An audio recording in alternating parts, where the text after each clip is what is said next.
ஓம்காரம் பகுதிக்கு மீண்டும் உங்களை வரவேற்கும். தொடர்ந்து அடுத்த நேர் யார் எங்கிருந்துன்னு பார்க்கலாம். சுவாமிஜி வணக்கம். ஹலோ, நான் தட்சிணாமூர்த்தி பேசுறேன் மேடம், திருமணிசில இருந்து. சொல்லுங்க சார், நீங்க யாருக்காக சுவாமிஜி கிட்ட பேசணும்?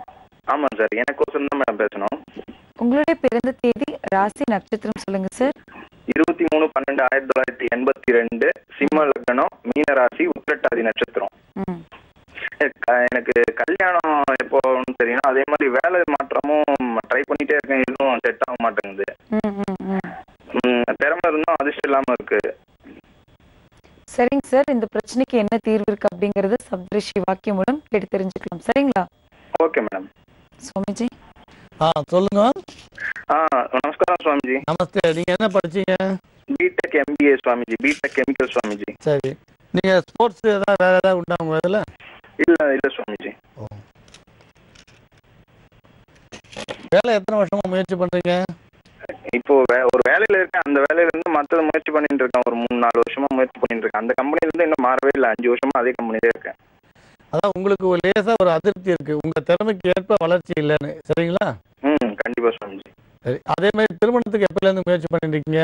திருமணமுக்கும் ஒரு 6 வருஷமா இருக்கு முயற்சி பண்ணிட்டு இருக்கோம். எது வந்தாலும் ஜாதகம் செட் ஆக மாட்டேங்குது, பிரச்சனைகள் தடைகளா வந்துட்டே இருக்கு.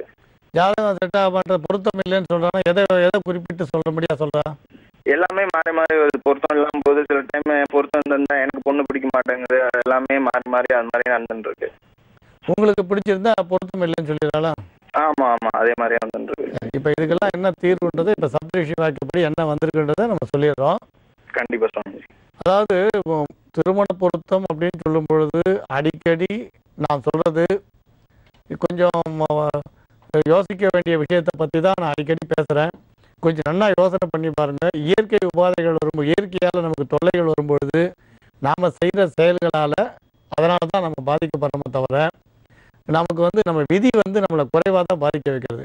உதாரணம், பூகம்பம் மாதிரி வரும்போது அடிக்கடி சொன்னோம், பூகம்பத்தால் போனவர்கள் பூமியில் உள்ளே போய் போனவங்க கிடையாது, நாம் கட்டின கட்டடத்தால் போனவங்க தான் அதிகம். அதே மாதிரி ஜோதிடத்தில் திருமண தடைன்றது ஜாதக ரீதியாக வரதை விட இந்த பொருத்தம் பார்க்கறதுல இருக்க குறைபாடுகள், கோளாறுகள், பிரச்சனைகள் தான் எல்லாரையும் சீரழிக்கிறது. திரும்ப சொல்கிறோம். ஒருத்தர் சொன்னார், 8ல் என் பொண்ணுக்கு சூரியன் செவ்வாய், அதே மாதிரி பையனுக்கும் 8ல் சூரியனும் செவ்வாயும் சேரணும்.